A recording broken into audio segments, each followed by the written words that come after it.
Okay, good morning to all of you. This is Pradeep Singh, your economics teacher. In previous lecture, I taught you meanings of statistics in forms of singular, and today I am going to discuss about statistics in plural sense. In its plural sense, this is how statistics defined by different authors. Statistics are numerical statements of facts is any department of inquiry placed in relation to each other according to Bowley. जैसे इन्होंने बताया है कि statistics जो होता है ये आपका न्यूमेरिकल स्टेटमेंट्स होता है, फैक्ट्स होता है जो एनी डिपार्टमेंट की इंक्वायरी के प्लेस पे उसको हम यूज़ करते हैं। ये आपका जैसे उसमें रिलेशन को शो करता है। एक आपके इसमें इकोनॉमिस्ट हैं यूल एंड कैंडॉल, तो उन्होंने बताया कि आपका statistics we means quantitative data defects to the market extent by multiplicity of causes. ये आपके यूल एंड कैंडॉल आपके इसमें स्टैटिस्टिशियंस हैं, उन्होंने अपने अकॉर्डिंग डेफिनेशन दिया है। अब इसमें हम लोग स्टडी करते हैं फीचर्स और characteristics of statistics in plural sense. Aggregate of facts numeric, इसमें numerically expressed, multiplicity of causes and reasonable accuracy, इसमें mutually related and comparable, predetermined objectives, उसके बाद आपका इन्यूमरेटेड आर एस्टिमेटेड, नेक्स्ट आपका है collected in the systematic manner. तो इसमें हम देखते हैं कि जो आपका एग्रीगेट इन फैक्ट में, जैसे आपका single number does not consume in aggregate numbers, जैसे आपकी जो सिंगल नंबर होती है उसको हम लोग स्टैटिस्टिक्स में ड्रॉ नहीं कर सकते हैं। It is only the aggregate number and conclusion can be drawn from, for example it is state that there were 1000 students in our college, then it has the statistical significance, but it is states and there is 300 students are art faculties and 700 students in science faculty।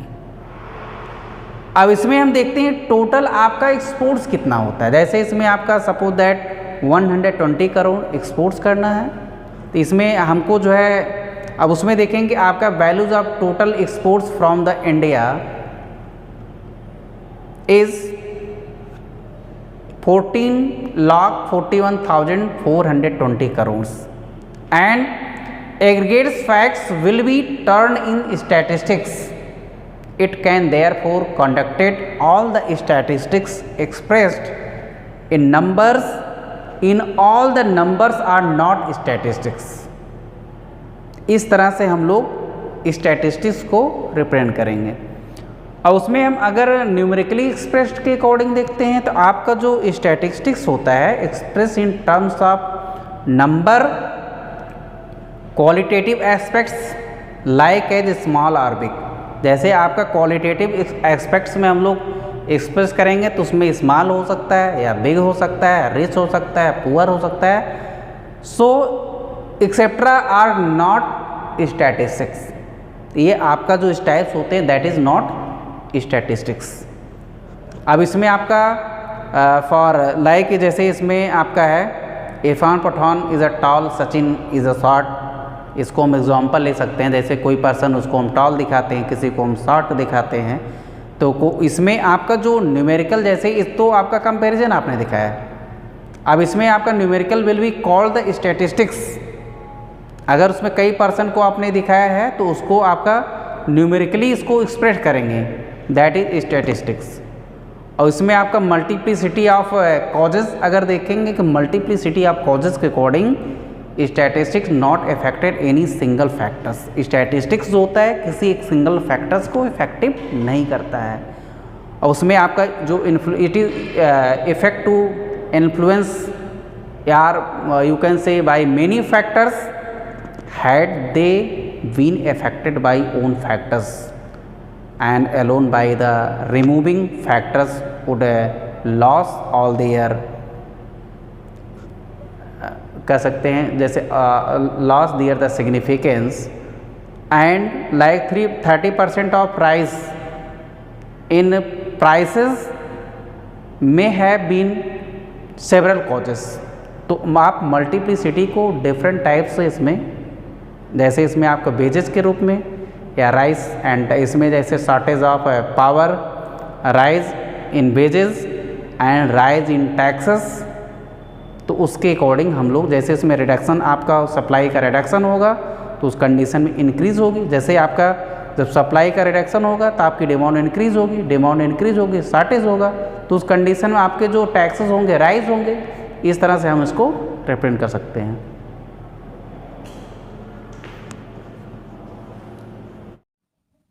इसमें देखते हैं कि आपकी जो features और characteristics of statistics in the plural as a numerical data. Already मैंने आप लोगों को एग्रीगेट फैक्ट्स और न्यूमेरिकली एक्सप्रेस के बारे में बताया था, बट अगेन थोड़ा इसको और डीपली बताना चाहते हैं कि आपका जो जैसे आपकी सिंगल नंबर होती है, single number does not constitutes statistics, means no conclusion can be drawn from it, it is only the aggregate numbers of fact that is called the statistics। जैसे कोई एक सिंगल नंबर हो, उसको हम लोग data नहीं कर सकते हैं, स्टैटिस्टिक्स नहीं कर सकते, क्योंकि उसमें कोई रिजल्ट नहीं निकाला जा सकता है। और आपके जो वेरियस फैक्ट्स होते हैं उससे रिलेटेड जो नंबर्स होती हैं उनको जो है स्टैटिस्टिक्स कहा जाता है, क्योंकि उनको हम आपस में कंपेयर कर सकते हैं जिससे हम उसका रिजल्ट निकाल सकते हैं। फॉर एग्ज़ाम्पल जैसे हमारे कॉलेज में या हमारे स्कूल में 1000 स्टूडेंट्स हैं, इनको हम लोग स्टैटिस्टिक नहीं कर सकते हैं, बट अगर हमारे कॉलेज में बीए में आपके 300 स्टूडेंट्स हैं, बीकॉम में 400 स्टूडेंट्स हैं, बीएससी में 300 स्टूडेंट्स हैं, या आप देखेंगे इंडिया की जो पॉपुलेशन है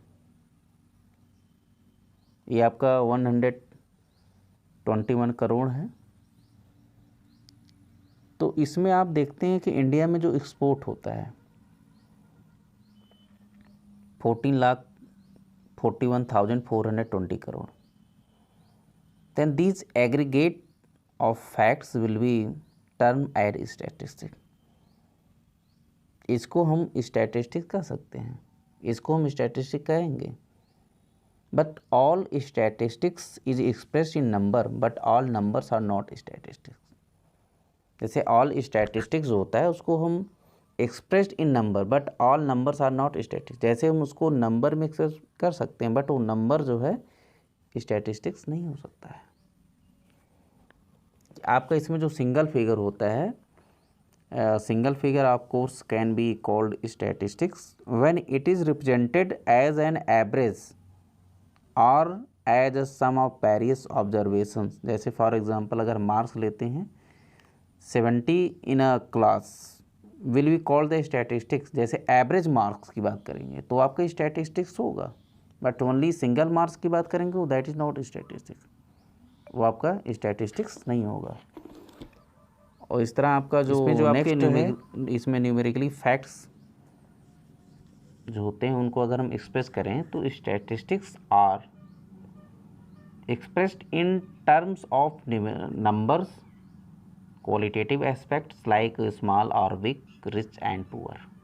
तो इसमें हमारा जो क्वालिटेटिव एस्पेक्ट्स होगा वो आपका इसमें छोटा हो सकता है, बड़ा हो सकता है, अमीर हो सकता है, गरीब हो सकता है। इसमें हम इसको स्टैटिस्टिक नहीं कह सकते हैं। जैसे हम एग्जांपल देते हैं इरफान पठान का और सचिन तेंदुलकर का, इरफान पठान जो है बहुत, उसमें उसकी हाइट बहुत ज़्यादा है, 6 फीट 2 इंच है, बट सचिन की हाइट 5 फीट 4 इंच है। Then these numericals will be called statistics. इसको हम लोग स्टैटिस्टिक्स कह सकते हैं, इसको स्टैटिस्टिक कहेंगे। और इसमें अगर हम दूसरा एग्जांपल, जैसे आपका Isha is taller than Usha and Ananya will not be called the statistics. However, in the same facts are expressed in numbers. Like अगर हम ईसा की हाइट देखते हैं कि 160 है, ऊषा की जो 130 है, और अनन्या की 120 सेंटीमीटर है। We will call them statistics. For example, qualitative characteristics like intelligence, beauty, honesty, etc. cannot be included in the statistics unless they are quantified by assigning certain scores as the quantitative measurement at the certain। तो इसमें हम देखते हैं कि जो आपकी qualitative characteristics होती है, जैसे इन सब को जो है हम लोग स्टैटिस्टिक्स में मेजर करते हैं। जैसे आपका क्वांटिटेटिव मेजरमेंट होता है, और नेक्स्ट आपका इसमें है multiplicity of causes. Means statistics are not affected by single factors. Means statistics affect the many factors. They have been affected by one factor along, then by removing the factors they would lose all their significance. अगर हम इसमें देखते हैं कि जो data होता है, statistics होता है, उस पर किसी एक फैक्टर का इफेक्ट नहीं होता, बट आपके वेरियस फैक्टर्स होते हैं, उनका इफेक्ट पड़ता है। ये जो डाटा है ओनली जो है आपके एक ही रीजन से इफेक्टिव नहीं होता है कि उसको हम हटा देंगे तो आपका उसमें जनरल हो जाएगा। अगर हम इसमें एग्जांपल देखते हैं, जैसे आपका है 30% राइज इन प्राइस में have been due to several causes. अगर आपका उसमें प्राइस इंक्रीज हो रहा है, 30% का उसमें इंक्रीमेंट होता है, तो लाइक रिडक्शन इन सप्लाई, तो उस कारण जो है हमारी सप्लाई में रिडक्शन होगा, तो उसमें हमारी डिमांड जो होगी इंक्रीज़ होगी। और हमारा जैसे अगर हम पावर की बात करते हैं तो पावर का शॉर्टेज होगा और उसमें वेजेस राइज होंगी और आपके टैक्सेस इंक्रीज होंगे, मीन्स करों में वृद्धि होगी। इसमें आपका जो स्टैटिस्टिक्स होता है, statistics of production of a crop, say rice is affected by the rainfall, fertiliser, seeds, methods of cultivation. It is not possible to study separately the effect of each of these forces on the production of the rice. Next point आपका है reasonable accuracy. Means आपका इसमें accuracy, शुद्धता होनी चाहिए। जो reasonable degree of accuracy होता है must be kept in view while collecting statistical data. जब हम स्टैटिस्टिकल डाटा को कलेक्ट करते हैं तो उसमें प्योरिटी होनी चाहिए, शुद्धता होनी चाहिए, एक्यूरेसी होनी चाहिए। और यह जो एक्यूरेसी होती है ये आपकी डिपेंड करती है जो इन्वेस्टिगेशन का पर्पज होता है, उसका जो नेचर होता है, उसका जो साइज होता है, उसके पास जो अवेलेबल रिसोर्सेज होते हैं। अगर इसमें देखते हैं कि आपके जो जैसे high degree of accuracy as observed in accountancy और mathematics is not insisted upon in statistics because mass of data is involved. The process of generalization cannot be achieved with the reasonable standards of accuracy only. इसमें हमारी reasonable standards accuracy नहीं होती। Statistics should be enumerated और estimated according to the reasonable standards of accuracy. जो आपकी accuracy होती है वो जो इन्वेस्टिगेशन का पर्पज़ होता है, उद्देश्य क्या है, उसका नेचर क्या है, उसका साइज क्या है, उसके पास अवेलेबल उपलब्ध साधन क्या है, अवेलेबल रिसोर्सेज पे डिपेंड करता है। उसके पास अगर अवेलेबल रिसोर्सेज अच्छे होंगे तो एक्यूरेसी होगी, अगर आपके पास अवेलेबल रिसोर्सेज नहीं होंगे तो एक्यूरेसी नहीं होगी। और नेक्स्ट पॉइंट आपका है म्यूचुअली रिलेटेड एंड कंपेरेबल। इसमें आपका जैसे आपका न्यूमेरिकल जो होता है, such numericals along will be called the statistics और not mutually related and comparable. जैसे इसमें आपके म्यूचुअली रिलेटेड नहीं होता है तो उसको हम कह सकते हैं कि जैसे आपका जो क्वांटिटी होती है उसका कंपैरिजन हम नहीं कर सकते हैं। मीन्स यह कह सकते हैं unless they have the quality of comparison they can not be called statistics. क्योंकि उसमें देखते हैं कि अगर एक दूसरे से संबंधित हों या जो है उसमें म्यूचुअल कंपैरिजन किया जा सके, जब तक उसमें हम लोग कंपेयर जैसे उसकी क्वालिटी का कंपेयर नहीं करेंगे तब तक उसमें स्टैटिस्टिक नहीं कहला सकते। अगर हम एग्जांपल लेते हैं जैसे राम है,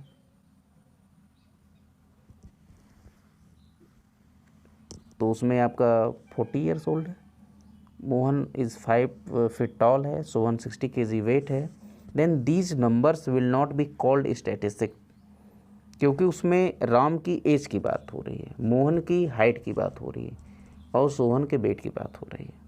तो इसमें आपके जो डाटाज हैं इसमें आपका म्यूचुअल अंडरस्टैंडिंग्स नहीं है, क्योंकि इसमें कोई रिलेशन ही, जैसे इसमें हम कंपैरिजन कर पाना इम्पॉसिबल है। अब हम इसके विपरीत अगर चलते हैं तो उसमें एज है, हाइट है, वेट है, एक साथ अगर रखे जाएं तो उसको हम डाटा कहेंगे। स्टैटिस्टिक्स होगा, वो सांख्यिकी हो सकता है। और नेक्स्ट आपका है प्री डिटरमाइंड ऑब्जेक्टिव, कि आपका जो उद्देश्य हो पूर्व निर्धारित होना चाहिए, पूर्व जैसे आपका पहले से निश्चित होना चाहिए। अगर इसमें statistic collected with some pre determined objective, ये स्टैटिस्टिक पहले से ही आपका उसमें उद्देश्य निर्धारित होना चाहिए। Information collected without any definite objective will only be numerical values and not statistic. अगर हम बिना किसी पर्पस की डाटा को कलेक्ट करते हैं तो वो आपकी ओनली न्यूमेरिकल वैल्यूज होंगी, बट स्टैटिस्टिक नहीं होगा। If data pertaining to the forms of living, whether the statistics are collected for the purpose of knowing their economic position, distribution of land among them, their total population, for any other purpose, all these objectives must be predetermined। जैसे ये आपके जो है pre डिटरमाइंड्स होते हैं, अगर इसमें कह सकते हैं कि इसका कोई निश्चित उद्देश्य नहीं होता है, हम उसको जो है कलेक्ट नहीं कर सकते हैं, और उसमें देखते हैं जो उनका इकोनॉमिक स्टेटस होता है उसका पता नहीं कर सकते। उसमें आपका जो कह सकते हैं कि लैंड होती है, लैंड का डिस्ट्रीब्यूशन होता है, उसकी जो पॉपुलेशन होती है उसका हम लोग पता नहीं कर सकते हैं।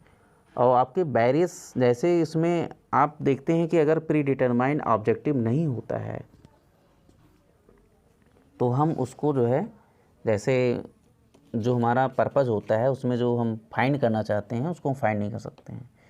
तो इसमें आपका देखते हैं कि अवेयरनेस होना चाहिए। जैसे आपका अगर अनसिस्टमेटिक मैनर से हम लोग डाटा को कलेक्ट करते हैं और उसमें विदाउट कंप्लीट अवेयरनेस होगा तो purpose will be confusing and can not be made on the basis of the valid conclusion. तो उसमें हमारा जो जैसे उसमें कन्फ्यूज़न होगा और आपका can not be made on the basis of valid conclusion. Next आपका है इन्यूमरेटेड और एस्टिमेटेड। स्टैटिस्टिक में वी कलेक्टेड बाय इन्यूमरेशन और estimated if fields of investigation is vast. Procedure of estimation may be helpful. जैसे हम उसमें कह सकते हैं कि जब हम स्टैटिस्टिक्स में डाटा को कलेक्ट करते हैं तो आपका जो इन्वेस्टिगेशन की फील्ड होती है वो लार्ज होती है। तो उस कंडीशन देखते हैं कि हम एज्यूम जो हम उसमें जो है जैसे वैल्यूज़ को ओनली एज्यूम करके उसका इन्वेस्टिगेशन करते हैं। अगर हम एग्जांपल देते हैं कि आपके प्राइम मिनिस्टर सपोज दैट उसकी कोई जो है अगर रैलीज है तो वहाँ पे सपोज दैट 1 लाख 2 लाख लोग जो आते हैं।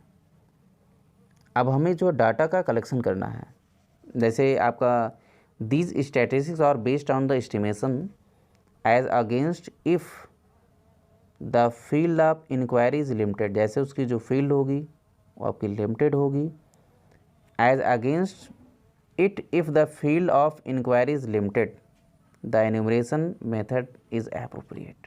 अगर हम उसका एग्जांपल लेते हैं, it can be verified by enumeration whether 20 students are present in the class and 10 workers are working in effect. जैसे हम देखते हैं टोटल आपके क्लास में सपोज दैट 50 स्टूडेंट्स हैं, उसमें से 20 स्टूडेंट्स प्रेजेंट हैं और उसमें किसी फैक्ट्री में आपके 100 वर्कर्स हैं, 100 workers are working in a field. तो इस तरह से हम उसको डाटा को जो है कलेक्ट करते हैं। नेक्स्ट आपका है collected in systematic manner. Statistics should be collected the systematic. जैसे हम स्टैटिस्टिक में जो डाटा का कलेक्शन करते हैं वो हम सिस्टमेटिक मैनर से, जैसे उसके लिए हम डाटा को कलेक्ट करने के लिए पहले से हम प्री प्लानिंग बनाते हैं। जो प्री प्लानिंग होती है उसके अकॉर्डिंग हम डाटा को कलेक्ट करते हैं। There is no conclusion can be drawn from statistics collected in haphazard manner. नहीं तो उसमें बहुत ज़्यादा ऐसे हैप्सर्ड हो जाएगा अगर उसमें डाटा को हम प्री प्लानिंग नहीं होती है। No conclusion can be drawn from the statistic collected in haphazard manner like data regarding the marks secured by the students of a college without any reference to the class subject examination or maximum marks will lead to no conclusion। जैसे हम उसमें all numerical data cannot be called statistic but all statistics are called the numerical data। जैसे आपके इसमें all जो numerical data होते हैं उनको हम स्टैटिस्टिक नहीं कहते हैं, बट आपके ऑल स्टैटिस्टिक्स जो होते हैं उनको न्यूमेरिकल डाटा कहते हैं। इस तरह से हम लोग स्टैटिस्टिक को जैसे उसमें प्लूरल फॉर्म में हम लोग इसको एक्सप्रेस कर सकते हैं। या इसमें आप कह सकते हैं जैसे आपका जो कलेक्शन होता है, collection of statistical data is generally done with motive to compare if the figure collected are some comparable they lost large part of their significance। The purpose of comparison it is necessary that data must be homogeneous। जैसे उसमें data homogeneous होना चाहिए और उसमें देखते हैं कि it would be meaningless to compare the heights of men with height of trees because these figures are not homogeneous character। जैसे अगर हम ट्री की हाइट लेते हैं, ह्यूमन की हाइट लेते हैं तो दोनों डाटा सेम नहीं, होमोजेनिटी होनी चाहिए। अगर दोनों होमोजीनियस होगा तभी हम उसमें स्टैटिस्टिक्स जैसे कैटेगरी वाइज उसको डिवाइड कर सकते हैं। अंदर हम उसको करेक्ट उसमें कैटेगरी वाइज डिवाइड नहीं कर सकते हैं। अब इसमें आपका जैसे ये तो इसमें प्लूरल सेंस में स्टैटिस्टिक्स और उसमें सिंगुलर सेंस में आपका मैंने पहले बताया था कि आपका जैसे 5 स्टेजेस होती हैं। जैसे हम अगर स्टैटिस्टिकली उसमें स्टडी करते हैं तो आपका कलेक्शन ऑफ डाटा होता है, ऑर्गेनाइजेशन ऑफ डाटा होता है, और presentation of data, analysis of data, interpretation of data. तो इसमें हमारा जो स्टैटिस्टिकल टूल्स होता है जैसे इसमें सेंसस होता है, सैम्पल टेक्निक्स होती हैं, एरे ऑफ डाटा एंड टेलीबार्स होती हैं। इसमें आपका tables, graphs, diagrams, percentage, average, correlation, regression, coefficient. और उसमें अगर इंटरप्रिटेशन ऑफ डाटा होता है तो उसमें आपका magnitude of percentage, average, degrees of relationship between different economic variables के बारे में हम लोग स्टडी करते हैं। अब इसमें आपका मैंने बताया कि जैसे एक डिस्टिंक्शन होता है क्वांटिटेटिव और क्वालिटेटिव में। आपका this is related to be distinction between quantitative variables and qualitative variables. जैसे उसमें उसमें क्वांटिटेटिव वेरिएबल्स होते हैं और आपके क्वालिटेटिव एट्रीब्यूट्स होते हैं। अब उसमें देखते हैं कि इन दोनों में जो डिफरेंस होता है, तो इसमें इनकम में हो सकता है, एक्सपेंडिचर में, investments which can be express in numerical terms. जैसे हम उसको न्यूमेरिकल टर्म में एक्सप्रेस कर सकते हैं, per capita income. Suppose that पर कैप जैसे इसमें सपोज दैट हमारा जो उसमें ईयर है, अगर हम लेते हैं 2017-18 में देखते हैं कि इसमें आपका 40,000 आपकी इनकम है, पर कैपिटा एक्सपेंडिचर आपका 30,000 है per month, and net investment are capital formation ये आपका 10,000 करोड़ है, ये आपका 2017-18 में। तो इसको हम लोग कहेंगे क्वांटिटेटिव डाटा। अगर हम अदर उसमें बात करते हैं, अदर हैंड में, जैसे there are qualitative attributes, level of different individuals like beauty of individuals which can not be express in numerical terms. इसको आप जैसे उसका हम देखते हैं कि उसकी जो ब्यूटी होती है उसको हम न्यूमेरिकल टर्म्स में